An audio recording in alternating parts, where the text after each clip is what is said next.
আপনারা কথায় কথায় গেলে আমার ভিডিও ধাক্কা মেরে কাঁদাই দেন, কথায় কথায় আমার ভিডিও ধাক্কা মেরে কাঁদা দেন। আমার কথাটা আপনারা শুনুন না, কে লিখে যে আমার কথাটা আপনারা শুনুন না আমি জানি না। আরে ভাই, একটা গরিব মানুষের দান করা ঠিক আছে, আপনারা তো দান করতে বলি নাই, আপনারা ভিডিওটা খালি দেখবেন, একটা লাইক দিবেন, এটাই পারেন না। এখন যদি আমি যা ভিক্ষা করি তাহলে বলবেন সুস্থ মানুষটা ভিক্ষা করে খায়, কাম কাজ করতে পারে না।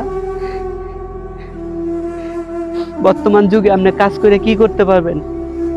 আজকে আমার বাবার যদি একটা বাড়ি থাকতো, ওই বাড়িতে থাইকে আমি কাজ করে না খাইতাম না আটটাই না ঘুমাইতাম, সেইটা পর্যন্ত নাই, ওই জায়গাটা পর্যন্ত নাই। তাহলে আমি বাড়ি কেমনে ঘুমাবো? কয় টাকা কামাই আমি? মাসে কয় টাকা কামাই? ভিডিওটা দেখলে ভাই উপরে ধাক্কা মারেন।